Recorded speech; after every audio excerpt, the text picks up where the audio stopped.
Hi everyone, this is our channel, Meet the Real Story. Please like, share and subscribe.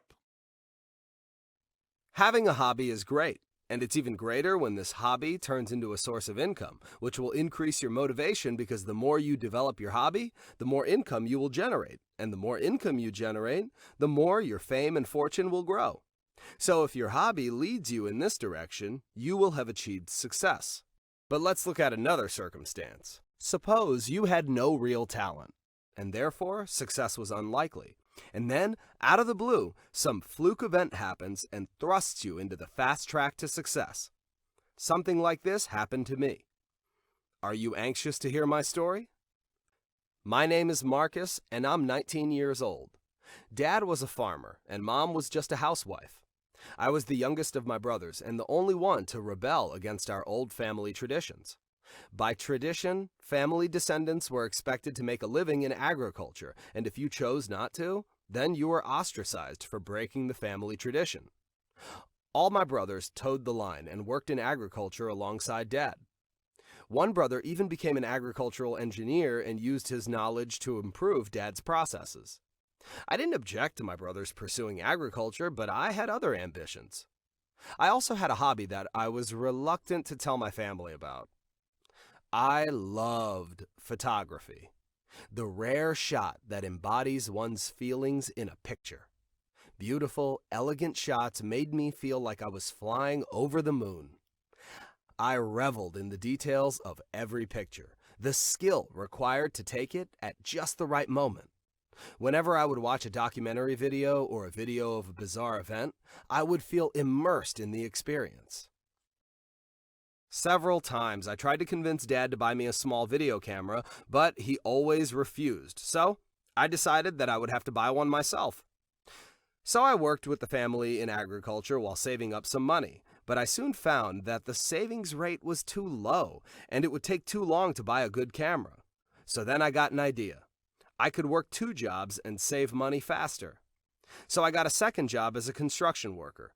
It was difficult and exhausting work, but the money was good. Finally, the day came when my savings were enough to get the camera I wanted. So I bought it, but decided I'd best hide that fact from everyone to avoid the inevitable criticism and accusations of being stupid and traitorous. But eventually the day came when I decided to lower the boom. I told my family that I was quitting agriculture and moving into photography.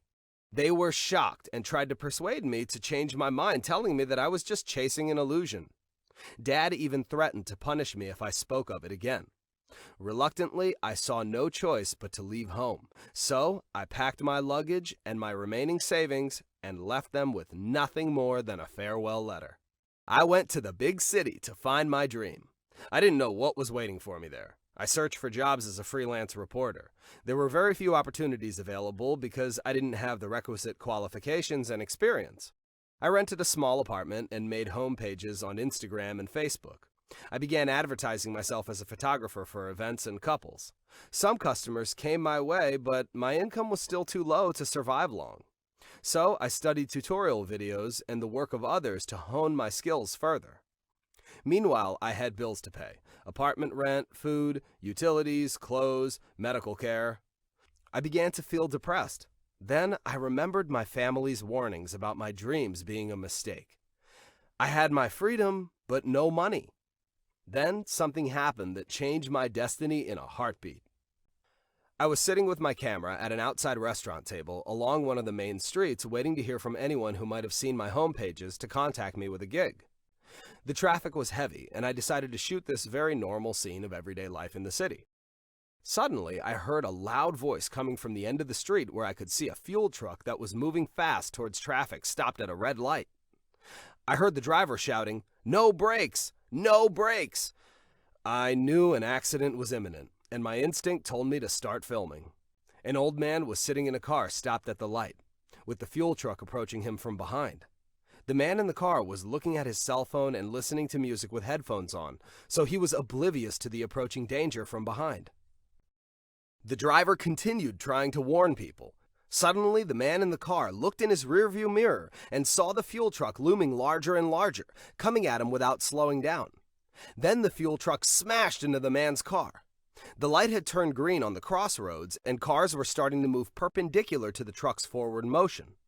When the truck hit the man's car, it pushed the car forward, and the car and the fuel truck came to a stop in the middle of the intersection. Cars crashed into both sides of the truck and fuel tank. All cars came to a stop. Spellbound, I continued shooting. Some policemen were nearby and rushed to the scene. The fuel truck was leaking fuel all over the intersection. Drivers were dashing out of their cars and running away from the crash scene as fast as their legs could carry them. Any spark or stray cigarette would instantly turn that intersection into an inferno. I positioned myself away from the intersection but with a clear view of it and continued filming. Then it happened. A spark, a flame, a horrible explosion blasting cars through the air like litter thrown into a trash can. There were numerous collateral injuries, but most of the people had gotten far enough away to avoid fatalities, as near as I could tell. The explosion and its shockwaves caused me to lose my balance and drop my camera. Panicking, I drove down to snatch the camera in mid-fall, right before hitting the pavement with my head. Ambulances showed up, then I lost consciousness. I woke up in the hospital bed with a splitting headache. The TV was showing the news, which was reporting the explosion. Eyewitnesses had accused the truck driver of being the cause. This was my moment. I was the only one who had filmed the accident as it happened, and the only one who had documented proof that the truck driver had lost control of the truck and tried to warn people. I grabbed my cell phone and sent a message to the news people telling them that I had exclusive video of the accident. They were willing to pay a hefty sum of money for my video. A prominent, reputable news channel contacted me about my video. A female journalist and her editor met with me. The editor offered me a job as a reporter for his news agency. So I got a good sum of money and a job from this otherwise not so lucky turn of events. I felt that fate had rewarded me for my courage in pursuing my dream. I was relieved that my dream had been fulfilled and that my hard times were hopefully over. So I called my family and told them that I had found a career that didn't involve agriculture. I told them that one had to pursue his dreams to find one's own true destiny. I knew that I had found mine. They weren't thrilled to hear about that. What can I say? We all enjoy watching horror movies. The fear, the torture, the suspense, the excitement. We have to watch them to the end to see if the evildoers get what they deserve. We love this kind of excitement from time to time. It interrupts our boring daily routine. We watch movies that excite and terrify, that stir our emotions, spark our imagination, present what-if situations. We imagine what we would do if faced with the same situation in real life. I never really thought that I would actually have to go through something like that, though. My name is Sola. I'm 14 years old. I live with my mom and my brother. My father left us long ago, and we don't know where he went or anything else about him. Mom lost hope and gave up trying to find him. She decided to raise us alone. My brother Carl and I were best friends. He trusted me with all his secrets. We didn't have any relatives, and very few people came to visit us. One day, Mom received a phone call, and as she was talking, her face changed. Suddenly, she seemed afraid. She saw me coming and tried to force a smile on her face, but I noticed, and I heard her say, "Yes, it's the same address. When did you leave the hospital?" Sure, I'll wait for you." I wondered why Mom was so nervous, and I asked her, "Who were you talking to?" She told me that she was talking to her brother, and I thought, "Brother? You never told us you had a brother." Then she explained that her brother had left a long time ago and had just returned. She told me that he was coming to visit us tomorrow. I didn't know why Mom would have kept her brother a secret from us, but I was still excited to meet my uncle. Carl was at summer camp, which meant that he was going to miss meeting Uncle. Too bad. The next day, Mom cleaned the house and told me not to speak too much with Uncle because he didn't like talkative people.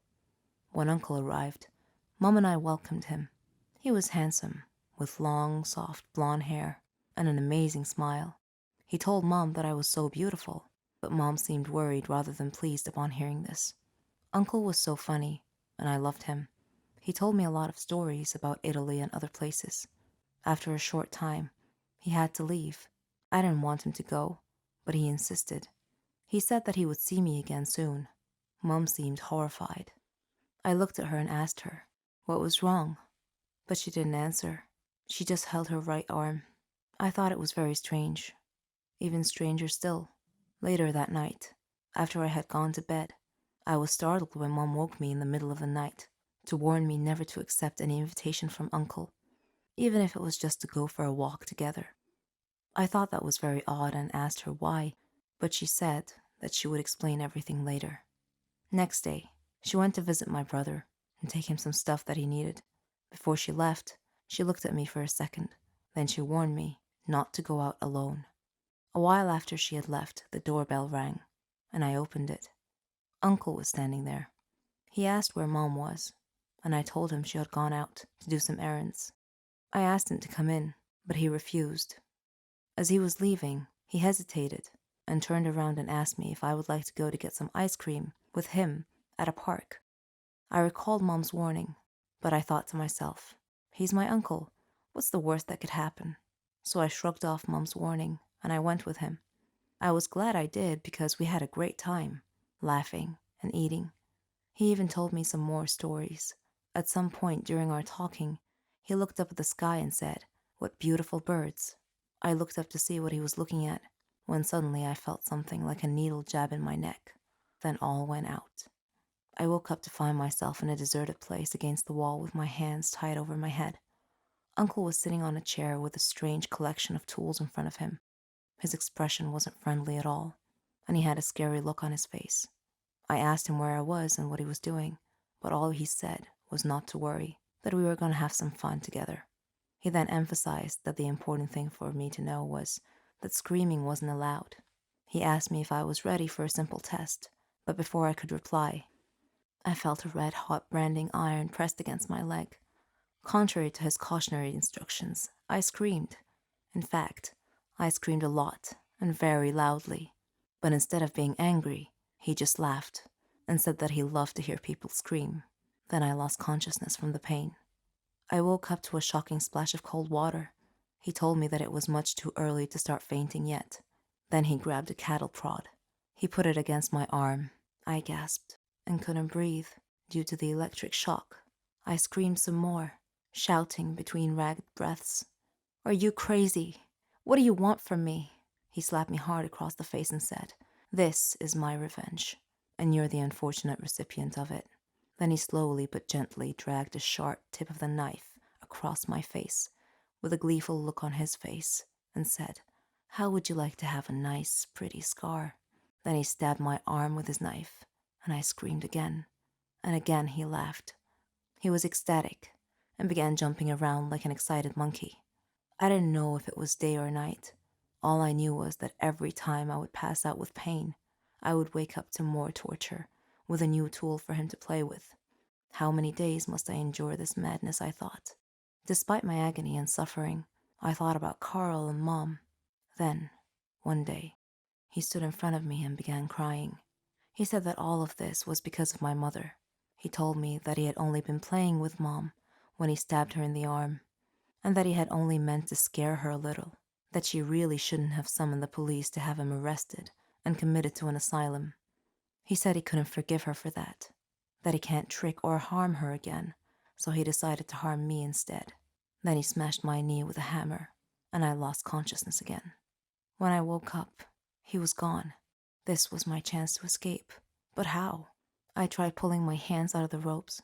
Though it chafed my skin painfully, I was able to free my hands. I was shocked to see how badly injured I was. I clumsily clambered up the ladder with my smashed kneecap, but found the door had a big lock on it. I retrieved his hammer and managed to smash open the lock. I found myself exiting an outside storm cellar that led up to a garden where an old car was parked. I hobbled out onto the nearby road and flagged the car. The driver stopped for me, and after seeing my desperate condition, he looked very concerned and asked me what had happened. I eased myself into his car and told him just to drive anywhere away from here. Then I would tell him everything. It was nighttime when he delivered me to my home. I knocked on the door, and Carl opened it. When he saw what a bleeding, tortured mess I was, he screamed and began wailing. He hugged me while I called for Mom. She woke up, came to me, saw my condition, and began crying profusely while hugging me tightly. I told them everything that had happened and apologized to Mom for not heeding her advice. I asked them how many days I'd been gone, and I was shocked to know that my horrific ordeal had lasted 90 days. We called the police, and I took them to the cellar I was held prisoner in, but Uncle was long gone. Now I know Mom's secret, why she was afraid when he called, why she held her arm in Uncle's presence, why she warned me not to go anywhere with him. If only she had told me why, things might have been different. I have lived in fear of everything since that day. Recently, I received a letter. It only made matters worse. It said, "This isn't over yet, until we meet again." Mom and I had the sick feeling that he was still watching us, waiting for an opportunity to take his revenge.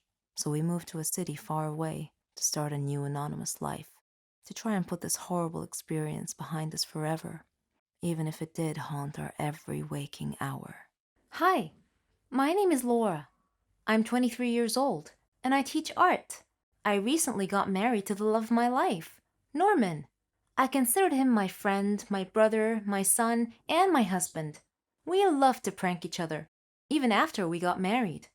For instance, one time I turned off all the lights in the apartment, dressed up as a monster, and scared the living daylights out of him when he came back from the store. Another time, he damaged my car. I put mayonnaise on his toast. I did worry sometimes that our jokes might go too far.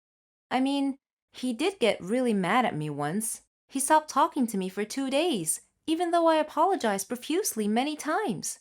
After that, our pranks sort of stopped. I figured our pranking days were over. About a month later, I returned home to find a letter on the floor. I opened it and read it. "If you don't pay us 100,000 by Friday, we will kill Norman." I smiled. Norman was pranking me again.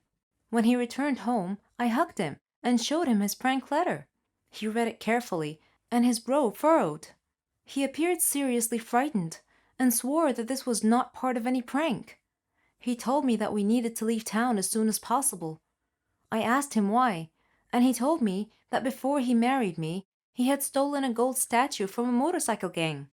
I asked him why he couldn't just return it with an apology, and he told me that the statue was worth a lot of money and could make us really wealthy.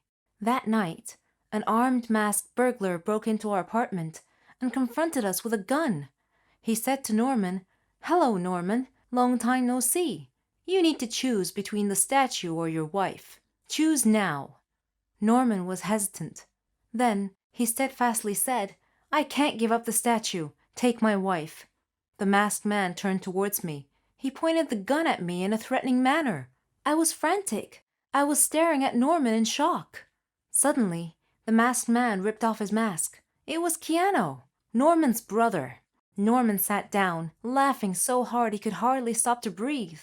Between laughs, he said, "This is payback for the last prank of yours. I was so mad at him that day, but it's all right. He doesn't know what I have planned for him."